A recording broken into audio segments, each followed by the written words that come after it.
selamat pagi dan selamat hari Sabat. Terima kasih karena Anda memilih untuk bersama-sama dengan kami melalui YouTube channel Seru Ministry dalam kebaktian pada pagi Sabat ini. Saya Shasha Eniska Pius dari Gereja SDA Lotong sebagai pemimpin dalam acara kebaktian pada Sabat ini dan juga sebagai doa pembuka sebentar nanti. Pada Sabat ini juga kita akan diperdengarkan dengan lagu istimewa oleh Frederickson Klepius dan pelajaran khotbah akan disampaikan oleh Pastor Jim Gabu, yaitu pengarah Jabatan Pelayanan Kesehatan SDA Mission Sabah. Sebelum saya berdoa, saya mengundang Anda untuk menyokong pelayanan channel YouTube Seru Ministry ini dengan menekan butang subscribe, like dan share video ini kepada kawan-kawan Anda agar mereka juga boleh menikmati berkat Tuhan melalui video ini. Jangan lupa untuk menekan butang lonceng agar Anda akan menerima notifikasi supaya Anda tidak ketinggalan sekiranya kami mengupload video barunya nanti. Terima kasih dengan sokongan Anda. Mari kita dahulukan kebaktian ini dengan doa. Saya pimpin kita dalam doa. Mari kita berdoa. Tuhan Allah Bapa kami yang bersemayam dalam kerajaan syurga, terpujilah nama-Mu. Terima kasih karena telah menjaga kami sepanjang 6 hari yang lalu, sehingga pada pagi Sabat ini kami dapat memulia dan memuji nama-Mu. Berkatilah kami dimanapun kami berada pada saat ini untuk memuji Engkau. Tuhan, Engkau jauhlah kami daripada kuasa kejahatan. Ampunilah dosa dan kesilapan yang telah kami lakukan, sama ada sengaja atau tidak sengaja, agar kami sentiasa layak menjadi anak-Mu. Berkatilah kebaktian kami melalui channel Seru Ministry ini, dan berkatilah pembicara kami, yaitu Pastor Jim Gabu pada saat ini. Dalam nama Yesus kami berdoa, amin.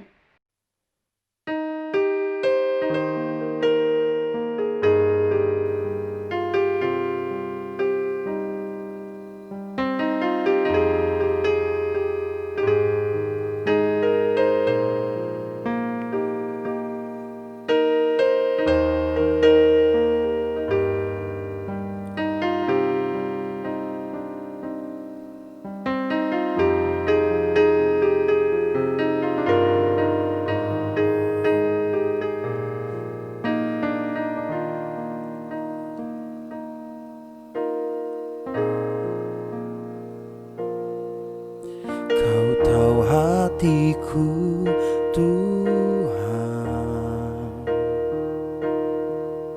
Kau tahu rinduku Tuhan,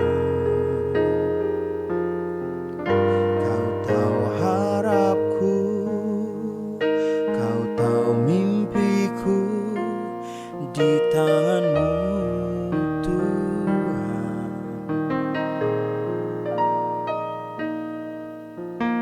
Dalam segenap jalanku, dalam setiap langkahku, hanya Kau Tuhan yang ku andalkan menghadapi semua.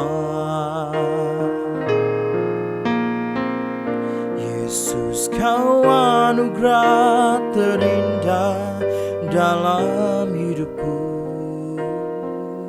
Kau sungguh berarti di setiap jalanku. Anugerah-Mu selalu mempersonaku. Yesus, Kau terbaik. Yesus, Kau termanis di dalam hidupku.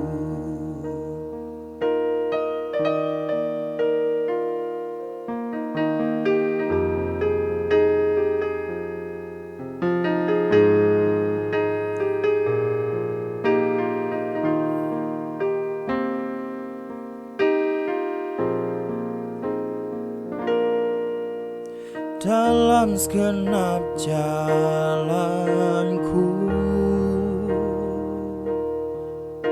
dalam setiap langkahku,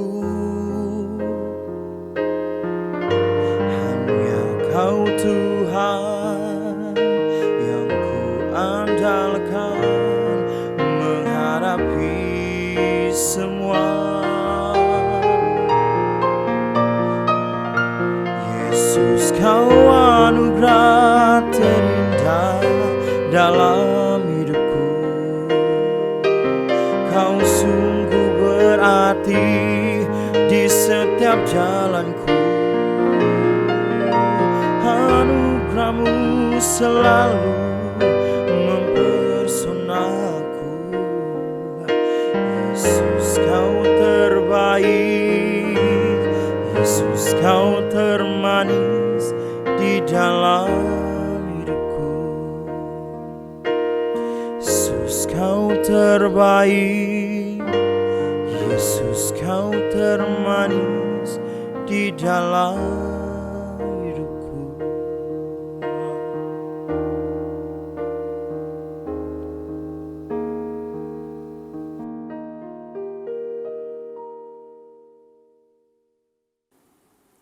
Shalom, bertemu di udara melalui mimbar khotbah saluran Seru Ministry khusus untuk umat-umat Tuhan di wilayah 2 dan kawasan yang sewaktu dengannya.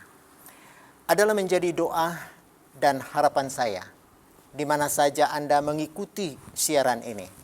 Kiranya Anda sekeluarga sihat walafiat, tetap tenang dan damai sejahtera selalu. Judul pembahasan firman Tuhan pada kesempatan ini ialah akar kepahitan. Tapi sebelumnya mari kita berdoa. Bapa kami yang bertakhta di surga, pada Sabat yang berbahagia ini kami bersyukur oleh karena Tuhan sudah urapi hamba-Mu dengan firman yang hidup yang akan hamba-Mu kongsikan melalui mimbar khotbah. Kami berdoa dalam nama Yesus. Amin. Firman Tuhan di dalam Ibrani 12 ayat yang ke-15 mengatakan, jagalah supaya jangan ada seorang pun menjauhkan diri dari kasih karunia Tuhan, agar jangan tumbuh akar yang pahit, yang menimbulkan kerusuhan dan yang mencemarkan banyak orang. Akar pahit adalah istilah yang merangkumi iri hati, benci, dendam, dengki, sakit hati, cemburu buta, dan emosi-emosi yang sewaktu dengannya. Dan semuanya ini tidak akan pernah menjadi sesuatu yang membangun, namun hanya akan mencemarkan dan merosakkan. Keberadaan akar pahit lebih mengerikan daripada coronavirus atau COVID-19. COVID-19 dapat diketahui keberadaannya dan boleh sembuh, malah dapat dielakkan dengan mengikuti SOP yang ditetapkan oleh pihak yang berwenang.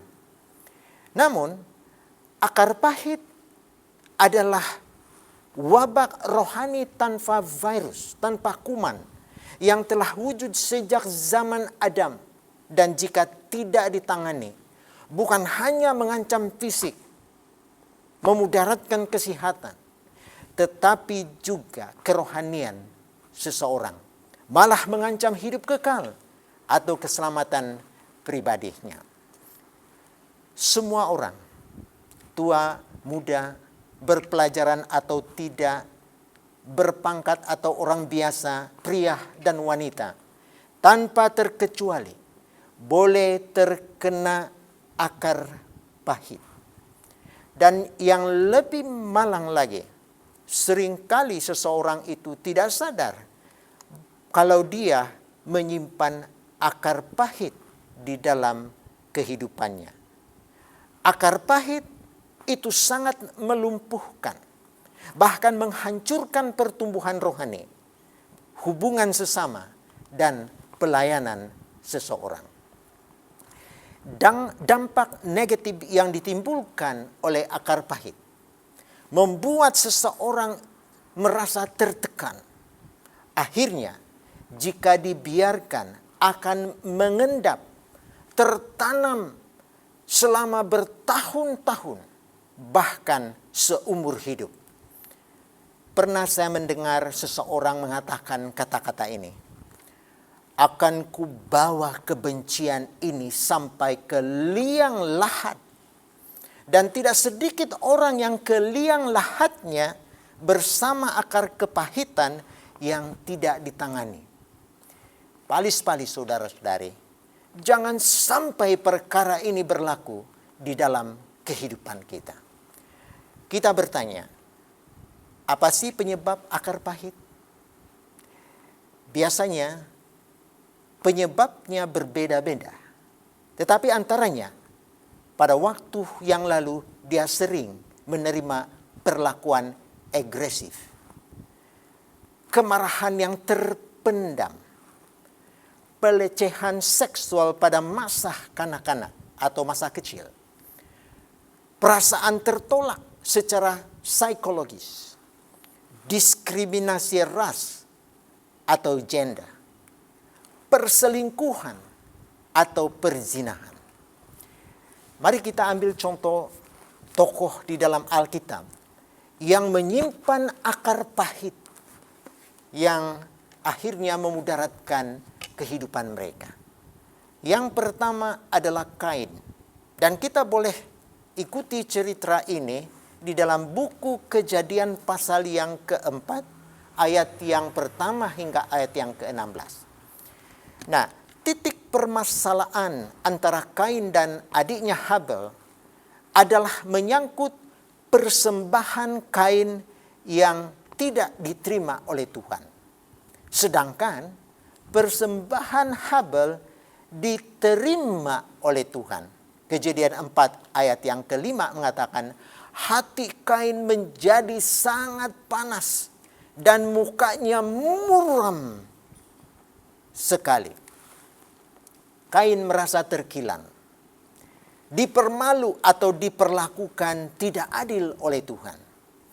Ramai orang yang merasa demikian. Saya pun pernah merasa terkilan apabila dijadwalkan mengambil bahagian. Tahu-tahu tidak dipedulikan. Terkilan saya. Untung kepentingan diri saya itu masih nipis dan tidak fokus kepada diri sendiri. Seperti Kain yang melihat dari sisi pandang dirinya, bukan sisi pandang Tuhannya atau kacamata Tuhan. Tuhan sudah memperingatkan Kain di dalam Kejadian 4 ayat 6 mengatakan, mengapa hatimu panas dan mukamu muram? Apabila saya terkilan, saya teringat akan ayat ini, yakni kata-kata Tuhan buat saudara dan saya. Kain membiarkan perasaan marah menguasai jalan pikirannya sehingga mengundang dosa masuk ke dalam dirinya. Jangan pernah membiarkan kemarahan gara-gara terkilan atau tidak terpilih sebagai mungkin calon adun dalam PRN yang akan datang menguasai hati kita. Kenapa? Sebab hati yang panas akan menimbulkan amarah yang hebat. Dan puncaknya Kain membunuh adiknya Habel. Kejadian 4 ayat yang ke-8. Kain membiarkan akar kepahitan tertanam dan tumbuh dalam hatinya. Dan iblis telah mengipasnya sehingga amarah itu memuncak dengan perbalahan, permusuhan, malah kematian. Dijauhkan kiranya perkara ini berlaku di dalam kehidupan kita, saudara. Tokoh seterusnya Esau. Kita boleh baca dalam Kejadian 25 hingga 27. Di ayat yang ke-22, Kejadian 25 mengatakan, sejak dalam kandungan Rebeka, Esau dan Yakub sudah menunjukkan permusuhan hebat. Ishak lebih menyayangi Esau, namun Rebeka condong kepada Yakub. Ketika sebuah skenario yang diatur oleh Rebeka untuk merampas hak kesulungan dari Esau, itu telah menimbulkan kekecewaan dan kepedihan yang sangat bagi Esau. Dan dampak negatif dari akar kepahitan di hati Esau tidak hanya berakibat buruk kepada kedua pribadi ini, tetapi terhadap keturunan mereka. Kita boleh cek di dalam buku Kejadian 36 ayat yang pertama, di sana mengatakan bangsa Edom dengan keturunan Yakub, ya. Bangsa Edom itu merupakan keturunan Esau, berseteru, bermusuhan dengan keturunan Yakub atau Israel. Saudara-saudari, dijauhkan kiranya ini dalam kehidupan kita. Demikian juga dengan saudara-saudara Yusuf di dalam Kejadian 37 ayat 4, 8 dan 11. Saudara-saudara Yusuf ini membenci terhadap Yusuf karena adanya pilih kasih di antara keluarga, yakni oleh ayah mereka Isaac. Bapak Ibu, saudara-saudari yang dikasihi Tuhan, jangan pernah pilih kasih seperti yang berlaku dalam keluarga Isaac. Keharmonian keluarga terancam. Dan ini kita tidak mau berlaku. Raja Saul, 1 Samuel 18 ayat 7 hingga 9. Di sana dicatatkan Saul sangat-sangat marah. Hanya karena slogan Saul mengalahkan beribu-ribu, Daud mengalahkan berlaksa-laksa. Saudara, hati-hati dalam mencipta slogan. Jangan sampai negara kita Malaysia porak-poranda gara-gara slogan yang meniup api perkauman atau permusuhan antara bangsa, suku, dan bahasa. Contoh tokoh di dalam Alkitab yang tidak mau menyimpan akar kepahitan, yaitu Yusuf sendiri.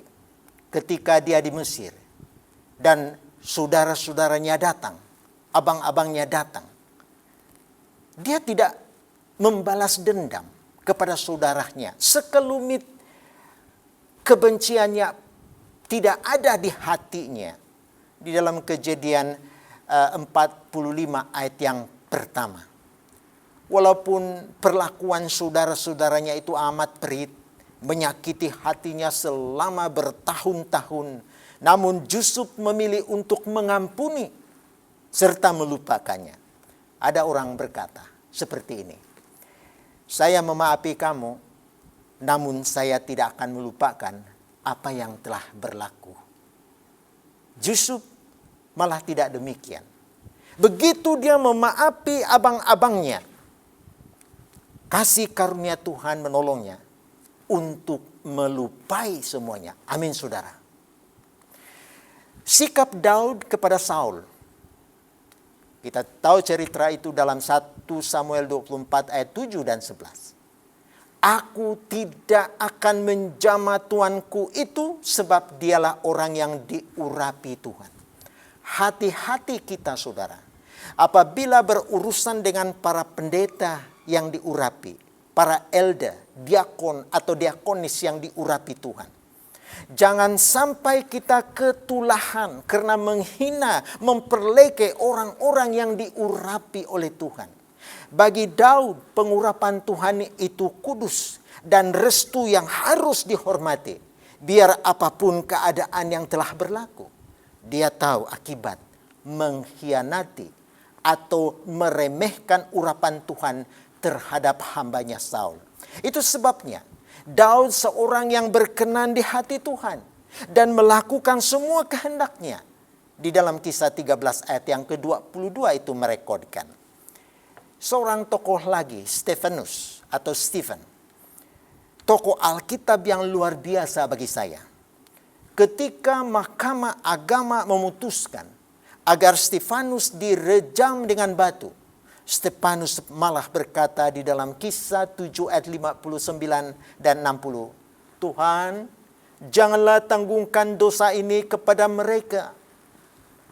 Tuhan telah menghormati iman Stefanus dengan memperlihatkannya kemuliaan Tuhan sendiri dan Yesus Kristus yang sedang duduk di sebelah kanan Allah.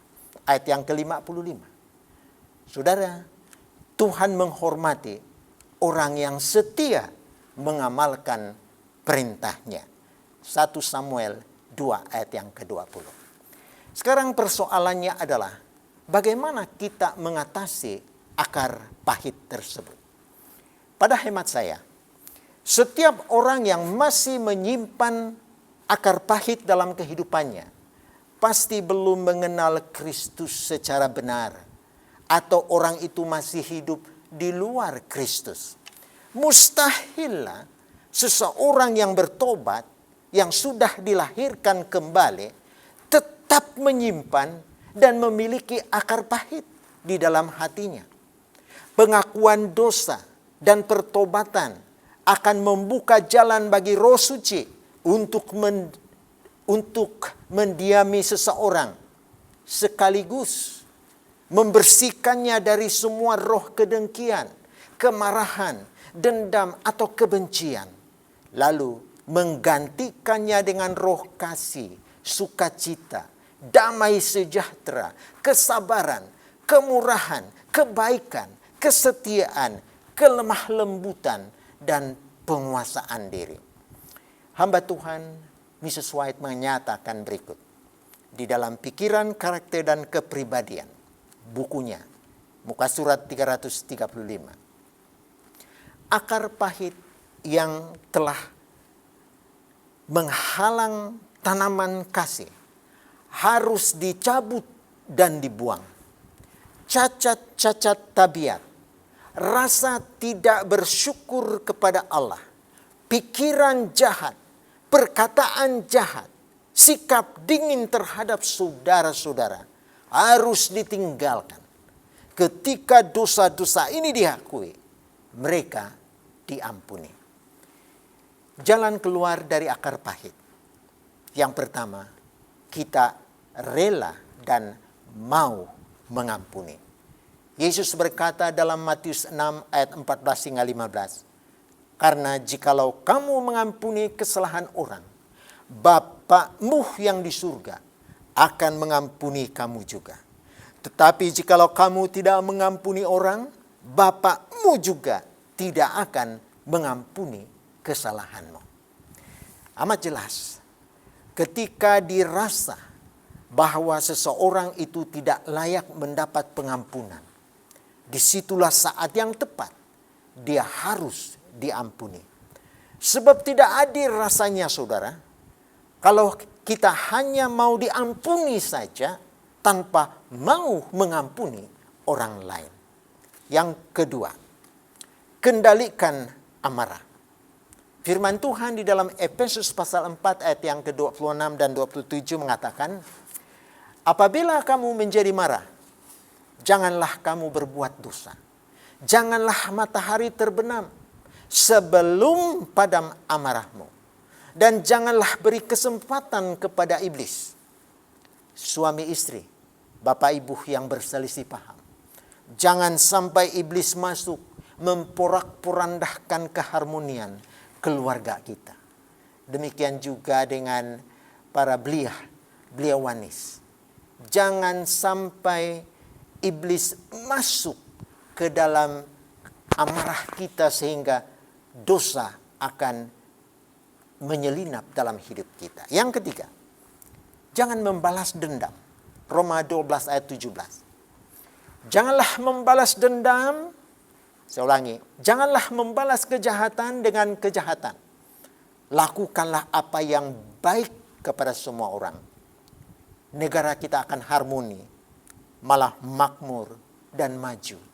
Seandainya setiap warga mengamalkan hukum emas ini. Yang keempat, segeralah berdamai. Matius 5 ayat 23-24. Sebab itu, jika engkau mempersembahkan persembahanmu di atas mezbah, dan engkau teringat akan sesuatu yang ada dalam hati saudaramu terhadap engkau, tinggalkanlah persembahanmu itu di depan mezbah itu, dan pergilah berdamai dahulu dengan saudara-saudaramu, lalu kembali untuk mempersembahkan persembahanmu itu. Yang kelima, membuang akar pahit. Efesus 4 ayat yang ke-31. Segala kepahitan kegeraman, kemarahan, pertikaian dan fitnah hendaklah dibuang dari antara kamu. Demikian pula semua kejahatan. Yang keenam dan yang terakhir, hiduplah dalam kasih karunia Tuhan. Ibrani 12 ayat yang ke-15. Dan pada saat ini saya meminta para pendengar yang ada di rumah dan di mana jua untuk sama-sama dengan saya membaca ayat inti khotbah ini seperti yang terpapar di slide. Kita mulai.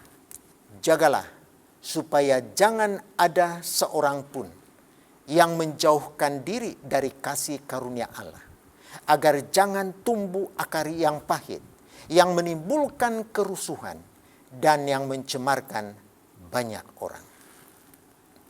Saya simpulkan khotbah ini. Saudara-saudari yang dikasihi Tuhan, ingat, jangan pernah lupa, menyimpan akar pahit itu sama dengan menyimpan kejahatan dan dosa. Jika dosa tidak disesali, tidak ditinggalkan, itu akan membawa maut. Oleh itu saudara-saudari, tepinai, jangan biarkan akar pahit itu tumbuh. Cepat-cepatlah cabut dan buang jauh-jauh. Oleh kasih karunia Tuhan, semua perkara, segala perkara dapat kita lakukan di dalam Tuhan. Tuhan memberkati kita dengan limpahnya. Saya tutup dengan doa. Mari kita berdoa. Ya Bapa, Tuhan yang telah memberkati firman-Mu yang telah dikongsikan sebentar tadi. Kiranya kasih Allah Bapa, kasih sayang Yesus Kristus, dan persekutuan Roh Kudus akan menjadi bahagian kami dari sekarang sampai selamanya. Dan syukur Tuhan telah mendengar dan mengabulkan doa kami, memberkati kami sepanjang sabat ini. Karena hamba-Mu sudah berdoa di dalam nama Isa Al-Masih, junjungan kami yang ilahi. Amin. Sampai jumpa lagi.